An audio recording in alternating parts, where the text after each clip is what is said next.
के हमारे एपिसोड में हम फाइनेंशियल प्लानिंग को लेकर बात करने वाले हैं। आपका फाइनेंशियल प्लानिंग कैसे हो, कैसे आप पैसा बचाएं और कैसे आप ज़्यादा से ज़्यादा पैसा अर्न कर सकते हैं। मेरे साथ में है इस समय चंद्रहास गोपीनाथ रहाटे।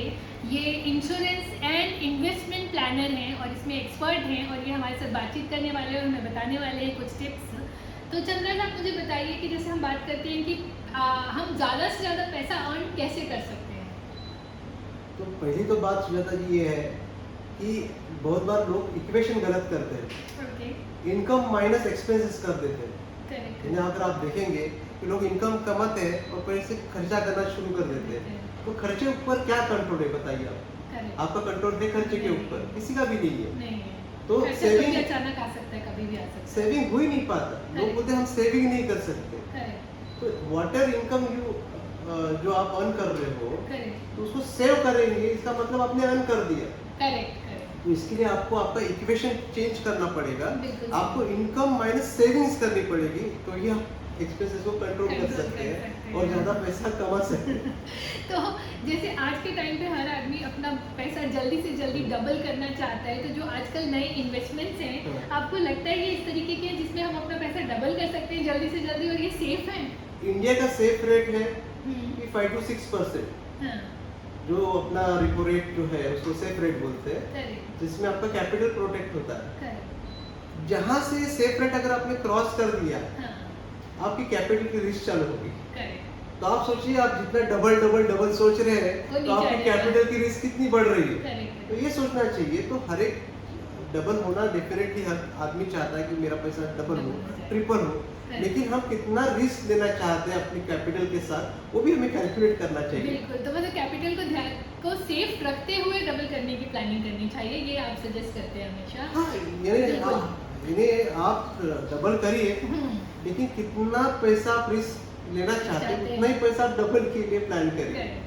इसमें आपको जब मैं आपसे बात कर रही हूँ तो एक और चीज़ आप बोलते हैं, आप इंश्योरेंस एंड इन्वेस्टमेंट प्लानर हैं। तो इंश्योरेंस में आप किस तरीके की चीज़ें बताते हैं जिसमें लोगों का फ्यूचर सिक्योर रहे? बेसिकली क्या है कि फाइनेंशियल प्लानिंग करना है, हम्म, तो ये जानना बहुत ज़रूरी है। आपके पास फाइनेंशियल प्लानर हो या ना हो, हम्म, लेकिन आप एक समझ लीजिए कि आप बिल्डिंग बांध रहे हैं, हम्म, तो इस बिल्डिंग की फाउंडेशन के ऊपर पहला काम करेंगे। करेक्ट, अब किसी भी बिल्डिंग के फाउंडेशन को देखें, उतनी लुक्रेटिव नहीं दिखने में।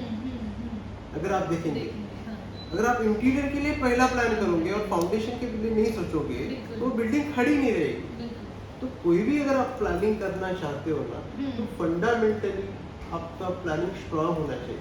हाँ, तो फंडामेंटल्स क्या है? हम्म, अगर एक फाइनेंशियल पिरामिड को अगर आप सामने रखते हो, हम्म, तो पिरामिड का फंडामेंटल है protection of two important thing. हम्म, एक तो आपकी इनकम की प्रोटेक्शन होनी चाहिए, बिल्कुल, सेकंड आपकी हेल्थ की प्रोटेक्शन होनी चाहिए। हाँ, इसका मतलब ये हो गया हम्म, कि अगर हम लोग इस जीवन में नहीं रहे, हम्म, तो हमारा जो इनकम है, जिससे हमारी लाइफस्टाइल बनी हुई है, हमारे घर वालों की लाइफस्टाइल बनी हुई है, उनके सपने जुड़े हुए हैं, तो that should be protect. Correct, और बिल्कुल। सेकेंडली हेल्थ आता है। हाँ, हेल्थ में अगर आपने प्लान नहीं किया, तो हम्म। बहुत सारी फिक्स डिपॉजिट आपको तुड़वानी पड़ेगी, बिल्कुल, आपकी इमरजेंसी फंड को तुड़वाना पड़ेगा। बिल्कुल तो सही। इसके लिए अगर आप आपकी फाइनेंशियल प्लानिंग को स्ट्रॉन्ग करना चाहते हैं, तो इस दो मुद्दे के ऊपर पहले आप ध्यान देना चाहिए, ऐसा मुझे लगता है। बिल्कुल। और बाद में फिर आगे की बात होती है कि आप कैसे प्लानिंग करें। तो जैसे आपने बताया, इससे मुझे एक और सवाल याद आया कि जब अगर हमारे बच्चे हैं और हम अगर कपल्स खाली नौकरी कर रहे हैं और उनकी सेविंग्स जो होती हैं, और अगर हमारा कोई बच्चा है और फिर हमारी जो सेविंग्स है उनमें बहुत ज़्यादा डिफरेंस आ जाता है आपके अकॉर्डिंग, या वो डिफरेंस लाइट होता है जब वो प्लान करते हैं आप उसको?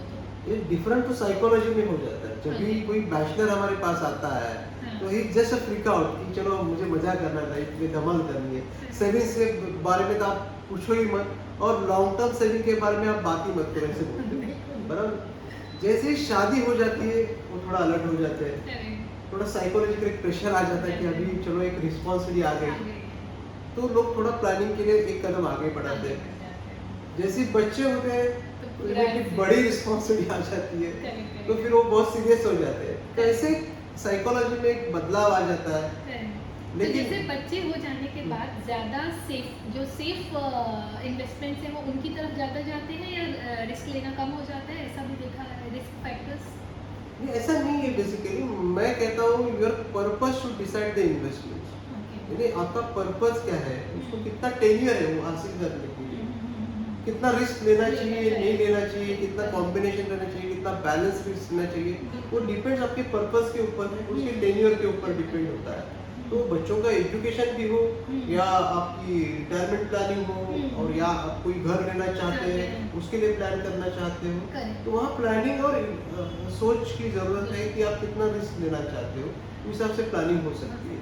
तो मुझे इस पे एक ये सवाल पूछना चाहती हूँ कि जैसे बहुत सारे हमारे दर्शक हैं जो बाहर हैं, बड़े शहरों में नहीं हैं, छोटे शहरों में हैं, वहाँ फाइनेंशियल प्लानर्स का उतना कॉन्सेप्ट नहीं है, तो ऐसे में वो खुद अपना अगर प्लानिंग कर रहे हैं तो आप क्या सजेस्ट करेंगे, क्योंकि वो भी एक अपने आप में मुश्किल चीज़ है कि इसमें क्या है, देखो आदमी एक कम सैलरी कमा रहा है या ज़्यादा सैलरी कमा रहा है, कम प्रॉफिट कमा रहा है या ज़्यादा प्रॉफिट कमा रहा है, discipline is very important, budgeting is very important.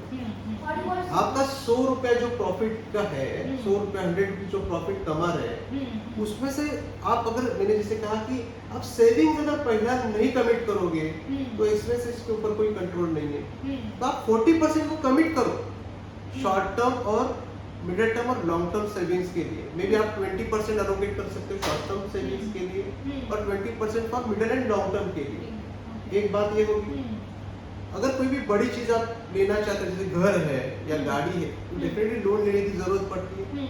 तो आप ये जरूर देखिए कि आपका जो लोन ईएमआई है ना, वो 30% से ऊपर नहीं जाना चाहिए सेम। तो मतलब अगर आपकी सैलरी कम है या आप ज़्यादा कमा रहे हैं, मगर आपकी सेविंग कितनी है और उस हिसाब से आपकी इन्वेस्टमेंट प्लानिंग कितनी है, वो आपका पूरा फ्यूचर सिक्योर कर सकता है। फ्यूचर सिक्योर कर सकता है। ओके, तो जनरल इसके साथ साथ मेरा एक और क्वेश्चन है कि अभी आज के टाइम पे बहुत सारे लोगों का मानना ये है कि जो LIC लाइफ इंश्योरेंस जो चीज़ें वो पुरानी हो गई, वो आपके पास एक ही हो तो बहुत है, क्योंकि आप पैसा ज़्यादा म्यूचुअल फंड्स और दूसरी तमाम तरीके की नई चीज़ें आ चुकी हैं जो वो उनमें डालना चाहिए, तो इसको लेके आप क्या कहेंगे?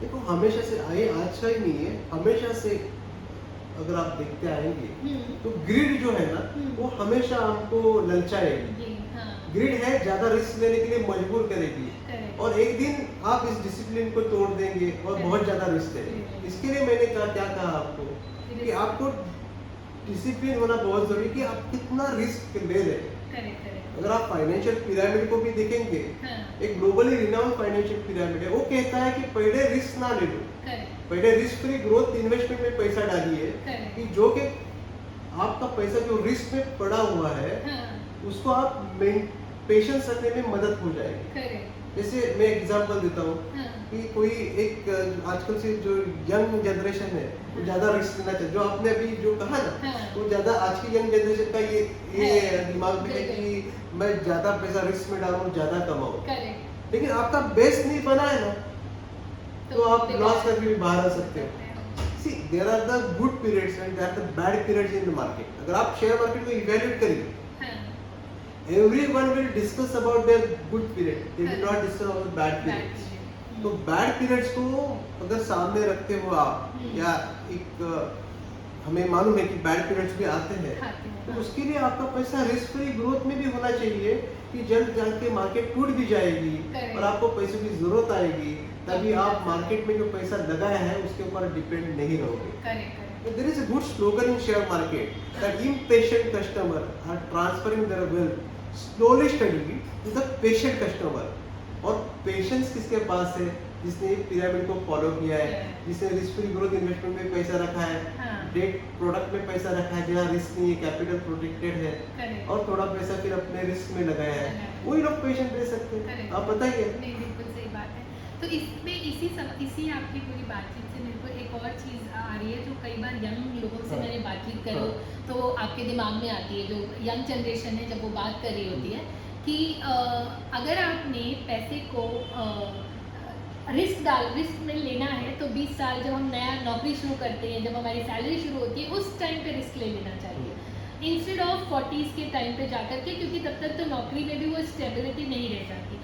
पर जब हम फाइनेंशियल प्लानर से बात करते हैं तो वो ये बोलते हैं कि शुरुआत में जैसे आपने बताया कि बेस बनाना चाहिए, जो कि विच साउंड्स मतलब जो सही बात लगती है कि बेस आपको पहले स्ट्रॉन्ग बनाना है अपनी एज में और फिर जाके आप रिस्क लो। तो जब हम ये वाला चीज़ देख रहे होते हैं बैलेंस को करने के लिए, तो कई बार थोड़ा उस तरह के लोगों में आप क्या सलाह देंगे, क्योंकि ये एक अपने आप में प्रॉब्लम है। नहीं देखो, कोई भी अगर बेस ही नहीं है और आदमी खड़ा होगा वो बेसलेस चीज पे, तो खड़ा हो पाएगा क्या? नहीं, बिल्कुल सही बात तो है। साइमल्टेनियसली भी चीजें हो सकती है ना।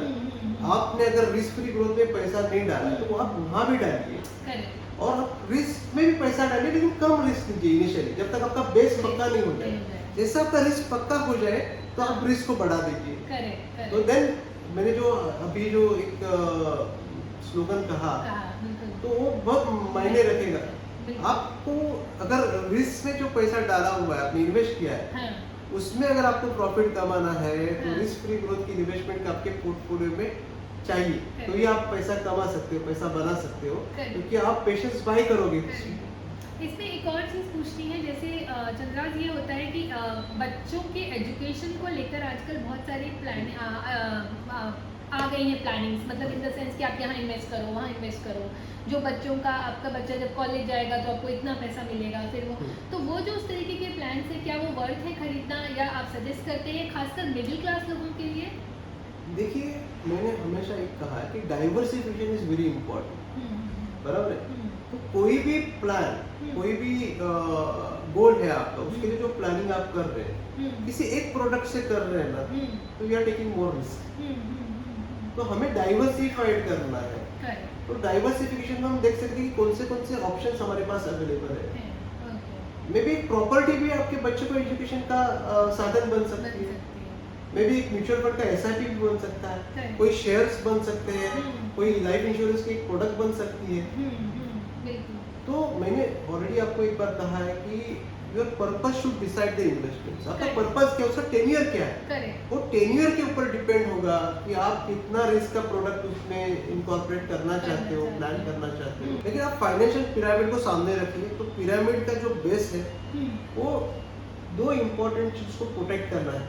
एक है इनकम प्रोटेक्ट करनी, यानी हम लोग जो इनकम जनरेट कर रहे हैं, तो हमारे बाद भी वो इनकम हमारी फैमिली को जानी चाहिए, उसका एक सही प्रोटेक्शन होना चाहिए। सेकेंडली आपकी हेल्थ, अगर कोई हॉस्पिटलाइजेशन हो जाए तो आपका मेडिक्लेम जो है वो प्रॉपर होना चाहिए। दोनों चीज एडिक्वेट होनी चाहिए, तो ही सही मायने से फायदा होगा, क्योंकि आपकी जो आगे की फाइनेंशियल बिल्डिंग है वो सालों साल खड़ी हो सकती है। तो ये बेस हो गया, और उसके बाद जो उसके बाद रिस्क लेने से पहले भी रिस्क फ्री ग्रोथ इन्वेस्टमेंट को सजेस्ट किया। अच्छा, तो आपने पहला आपके कैपिटल प्रोटेक्शन वाले प्रोडक्ट्स को सामने रखना है। ओके। उसमें short term, mid term, long term तीनों प्रकार की इन्वेस्टमेंट्स है, जहाँ बैंक प्रोडक्ट्स है, इंश्योरेंस प्रोडक्ट्स है, म्यूचुअल प्रोडक्ट्स है, जो कैपिटल प्रोटेक्शन के इसमें बैठ जाते हैं। और उसके बाद आपको रिस्क लेनी है, उसके बाद रिस्क लेनी है, म्यूचुअल फंड है, शेयर है, जो रिस्क ग्रोथ इन्वेस्टमेंट में आते हैं। और उसके बाद बहुत सारा पैसा आपने रिस्क ग्रोथ में जमा भी लिया, तो आप उसको ट्रांसफर कर सकते हो हाई ग्रोथ इन्वेस्टमेंट में, जहाँ एसेट क्रिएट कर सकते हो। और जो टॉप है छोटा सा, दैट इज स्पेकुलेशन। अच्छा, जहाँ एक सट्टा टाइप इन्वेस्टमेंट जो हम कहते हैं, जहाँ आपकी मिलने की आशंका बहुत होती है और कैपिटल जाने की आशंका भी बहुत सारी होती है। It should be a very smaller portion of your portfolio, so आपको उसमें गम नहीं होगा। तो ये जो हम बात कर रहे हैं कि पैसा डबल हो जाए जल्दी से जल्दी, वो जो उसमें आप जो पिरामिड बनाते हैं, तो उस हिसाब से वो पोर्शन बहुत कम होना चाहिए जहाँ आप पैसा डबल करने के लिए इन्वेस्टमेंट कर रहे हैं। आप देखिए ना कि जहाँ आप एनालिसिस करिए कि जहाँ डबल, ट्रिपल, 4 टाइम्स होने की आशंका है, वहाँ लोग कैपिटल भी गंवा चुके हैं। बिल्कुल बिल्कुल। तो ये तो हमारे इसके बारे में बात हुई। म्यूचुअल फंड्स को आप क्या, जो हमारे दर्शक हैं, स्पेशली जो औरतें हैं, जो या यंग जनरेशन है जो उसको समझना चाहती है, उसको क्या आप सिंप्लीफाई करके थोड़ा समझा सकते हैं कि क्या, कैसे चलते हैं ये, कितना रिस्क है इनमें? कई बार क्या होता है कि लोगों के मन में एक डर बैठा हुआ है कि म्यूचुअल फंड में रिस्क है, लेकिन ऐसा नहीं है। म्यूचुअल फंड में भी रिस्क नहीं है, वैसे भी प्रोडक्ट है। एक बैलेंस रिस्क वाले प्रोडक्ट है और हायर रिस्क वाले प्रोडक्ट है, जिसको इक्विटी बोलते हैं। और जिसमें रिस्क नहीं है, कैपिटल प्रोटेक्शन है, लेकिन इंटरेस्ट रेट रिस्क जरूर है, इंटरेस्ट ऊपर नीचे हो सकता है, लेकिन कैपिटल इज मोर और less protected in that kind of investment. तो डेट प्रोडक्ट है, बैलेंस प्रोडक्ट है और इक्विटी प्रोडक्ट्स है। ओके ऐसे बहुत सारे प्रोडक्ट्स है, आर्बिट्रेज है, हाँ। बहुत सारे प्रोडक्ट्स होते हैं। ओके तो सही बात है कि आप कैसे कॉम्बिनेशन करते हो आपके गोल के अनुसार। Okay your purpose should decide the investments. अगर ये मैं कहता हूँ हाँ तो हम देखते हैं कि हमारा टेन्योर क्या है। Correct. अगर शॉर्ट टेन्योर में आप विदाउट रिस्क प्रोडक्ट्स को डिजाइन करेंगे तो बेटर रहेगा, क्योंकि मार्केट का कोई अंदाजा नहीं है। आपकी जरूरत आने वाली है, आपको पैसा लगने वाला है, हाँ और वो टाइम पे मार्केट अगर गिर गई तो आपका कैपिटल भी नीचे जाएगा। तो आप शॉर्टर ड्यूरेशन में रिस्क नहीं लेना चाहिए। मिडल ड्यूरेशन में आप बैलेंस रिस्क को डिजाइन कर सकते हो। बिल्कुल डेट और इक्विटी या डेट इक्विटी का कॉम्बिनेशन आप प्लान कर सकते हो। बिल्कुल और जो लॉन्ग टर्म गोल है वो तो 10 इयर्स होराइजन के ऊपर है, आप उसमें इक्विटी पूरा प्लान कर सकते हो। ओके। तो थैंक यू चंद्रयान, आपने बहुत अच्छे से हमको आज एक्सप्लेन किया यहाँ पर हमारे साथ बातचीत करने के लिए। तो फाइनेंशियल प्लानिंग आपकी कैसी हो, इसको लेकर के मुझे लगता है चंद्रराज ने काफ़ी तरह हमारे सवाल आज उनके जवाब दिए हैं। नेक्स्ट एपिसोड में किसी नई शख्सियत के साथ फिर मिलेंगे, तब तक के लिए थैंक यू, नमस्ते। नमस्ते, थैंक यू।